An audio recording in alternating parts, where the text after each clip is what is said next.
നമസ്കാരം. നിരന്തരം സ്പന്ദിച്ചുകൊണ്ടിരിക്കുന്ന രൂപമില്ലാത്ത ഒരു ഊർജ ബോധമണ്ഡലമാണ് യൂണിവേഴ്സ്.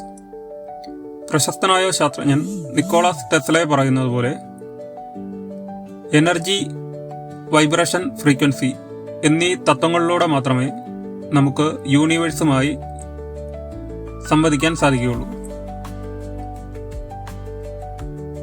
ഈ പ്രപഞ്ചത്തിലെ എല്ലാ വസ്തുക്കളും ഒരു പ്രത്യേക ഫ്രീക്വൻസിയിൽ വൈബ്രേറ്റ് ചെയ്തുകൊണ്ടിരിക്കുന്നു. നമ്മളുടെ ബോധത്തിന്റെ ഫ്രീക്വൻസി യൂണിവേഴ്സിന്റെ ഫ്രീക്വൻസിയുമായി മാച്ചാകുമ്പോൾ മാത്രമേ നമുക്ക് യൂണിവേഴ്സുമായി സംവദിക്കാൻ സാധിക്കുകയുള്ളൂ.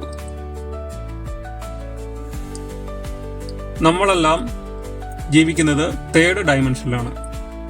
അതായത് നീളം, വീതി, ഉയരം ഇതുവഴിയാണ് നമ്മൾ വസ്തുക്കളെ തിരിച്ചറിയുന്നത്.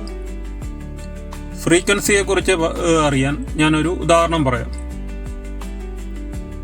നമ്മളെല്ലാവരും ഉപയോഗിക്കുന്ന ഒരു ഉപകരണമാണല്ലോ ഫാൻ. അതിൻ്റെ നോർമൽ ഫ്രീക്വൻസിയിലാണ് നമ്മൾ അതിനെ യഥാർത്ഥ രൂപത്തിൽ തിരിച്ചറിയുന്നത്. ആ ഫാൻ പ്രവർത്തിച്ചു തുടങ്ങുമ്പോൾ അതിൻ്റെ ഫ്രീക്വൻസി മാറുകയും നമുക്കതിൻ്റെ നോർമൽ രൂപത്തിൽ കാണാൻ സാധിക്കാതെ വരികയും ചെയ്യുന്നു. പൂർണ്ണമായ സ്പീഡിൽ പ്രവർത്തിക്കുന്ന ഫാൻ നമ്മളുടെ ദൃശ്യങ്ങളിൽ നിന്ന് തന്നെ മാഞ്ഞു പോകുന്നതാണ്. കാരണം ആ ഫ്രീക്വൻസി നമ്മുടെ കണ്ണുകൾക്ക് കാണാൻ സാധിക്കുന്നതല്ല. അതുപോലെ തന്നെ നമ്മുടെ ദൃഷ്ടിയിൽ വരാത്ത അനവധി കാര്യങ്ങൾ ഈ പ്രപഞ്ചത്തിൽ നമുക്ക് ചുറ്റും ഉണ്ട്. അവയെ നമുക്ക് തിരിച്ചറിയണമെങ്കിൽ നമ്മുടെ ശരീരത്തിൻ്റെയും ബോധത്തിൻ്റെയും ഫ്രീക്വൻസി ലെവൽ ഉയർത്തേണ്ടതുണ്ട്.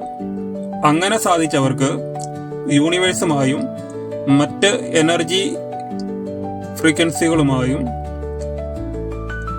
ആശയവിനിമയം നടത്താൻ സാധിക്കും.